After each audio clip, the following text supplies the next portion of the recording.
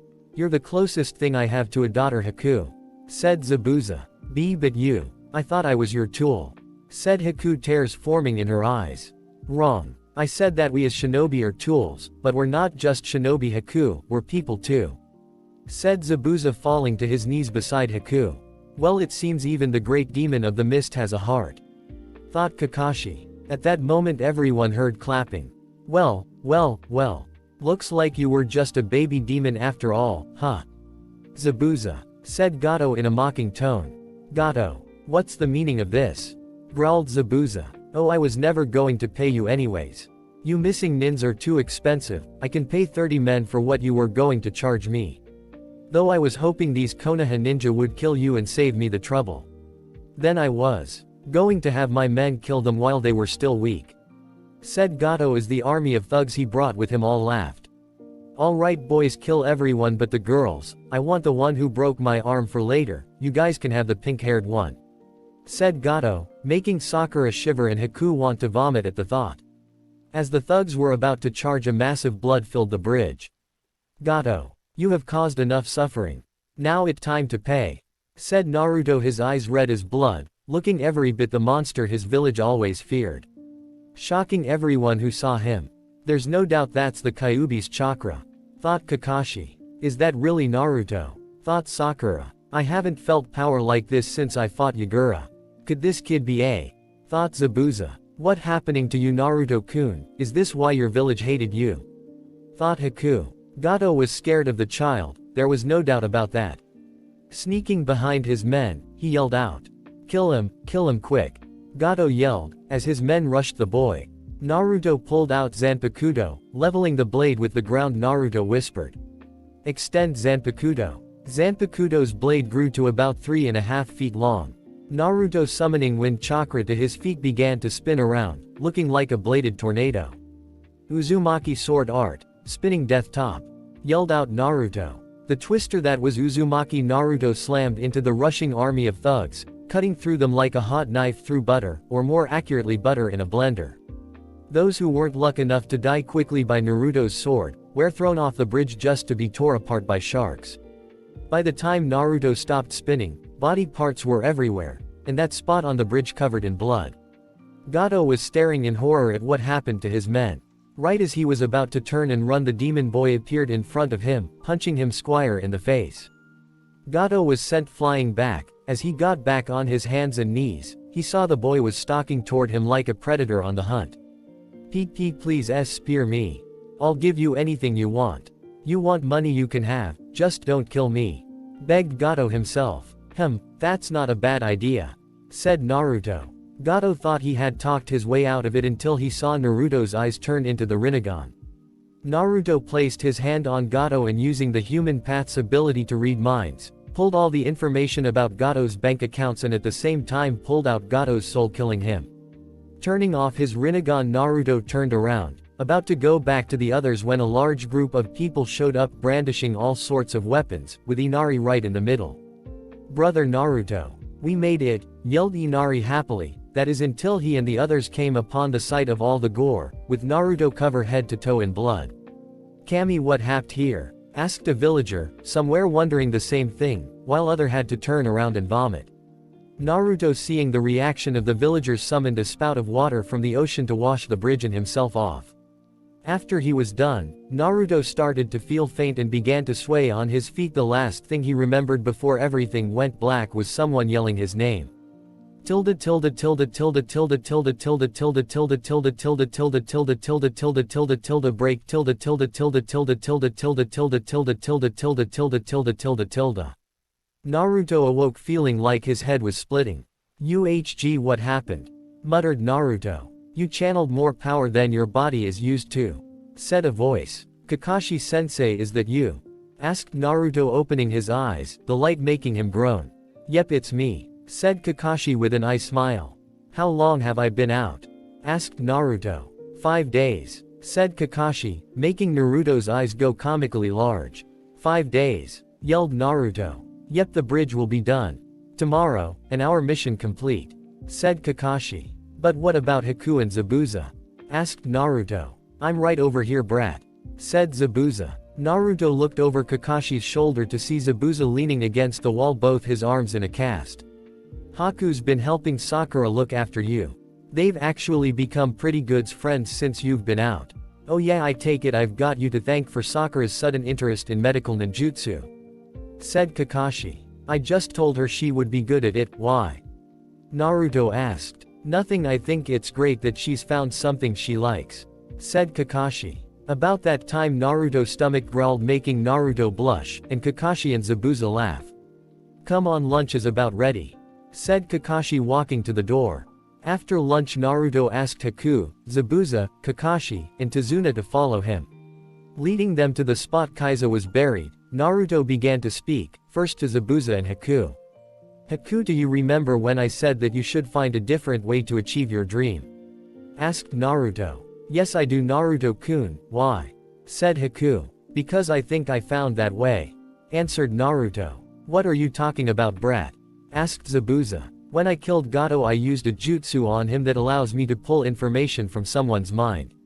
It turns out that Gato really was about the richest man alive well before I killed him. Anyway, I got all his account numbers, and I was thinking of giving a chunk of it back to the people of Wave, minus of course the fee for 1A rank mission. And the rest I was going to give to you, if you agree to use it to build a hidden village here in Wave. Said Naruto as he pulled something from his pocket, and tossed it to Zabuza. Zabuza caught it and looked at it. It was a black Hittite, with a line engraved in it forming 3 waves. Haha. While I admit the idea of starting my own village is tempting, the fact is Mist would send an army of hunter nins before we even got an academy built. Said Zabuza, though he really did like the idea. Not if they believe you are dead. Said Naruto, with the look of a person about to pull the ultimate prank. What are you planning, Naruto? Asked Kakashi, worried. It was never a good thing when Naruto got that look. Alright Zabuza and Tazuna, please do not ever tell what you're about to see. Haku and Kakashi have already seen it, but if the wrong people find out about this, things could get bad. Said Naruto as his eyes turned into the Rinnegan. Zabuza actually gasped. The Rinnegan? Asked Zabuza, shocking Naruto that he knew what his eyes were. Not a lot of people did. How did you know? Asked Naruto. My sensei told me about it, when I was just a genin, but I always thought it was just a legend. Said Zabuza. Trust me, it's real. Said Naruto. Turning away from the group, Naruto used creation of all things to make a perfect copy of Zabuza. Wow, that has got to be the freakiest thing I have ever seen, and I've seen a lot. Said Zabuza as he looked at himself laying dead on the ground, sword and all. Now am I right in assuming that Mist doesn't know about Haku? Asked Naruto. That is correct Naruto-kun, I was never a shinobi of the mist. Said Haku. Good, then all you have to do is send Haku disguised as a bounty hunter to the nearest bounty office to collect the bounty on your head, and by this time next week Mist will believe you are dead. Said Naruto to a stunned Crowd. That would actually work. I would have to change my name, and maybe grow a beard. But that would work. Said Zabuza in awe. Zabuza, we could finally be free. Said Haku. Alright kid, you have a deal. Haku, take that fake and go get that bounty, and try to be back by tomorrow. Said Zabuza. Haku nodded as she grabbed the dead Zabuza body and disappeared. Alright old man, do you know any kids who might like to become the first shinobi of the hidden wave? Asked Zabuza. After seeing what you guys can do, I imagine there'll be lots of them. Said Tazuna, shocked. Not only was his country going to get a good chunk of Gato's money, but it was also getting its own shinobi. That would mean they would never have to worry about another Gato showing up. Alright Zabuza, I have one more condition, before I give you that account number. Said Naruto. And what's that? Asked Zabuza. When the Hidden Wave Village gets its feet, you sign an alliance with Konoha. Said Naruto. Deal. Said Zabuza, shaking Naruto's hand. Naruto handed him the account number, and Zabuza set out to collect it. Kakashi was very proud of his student.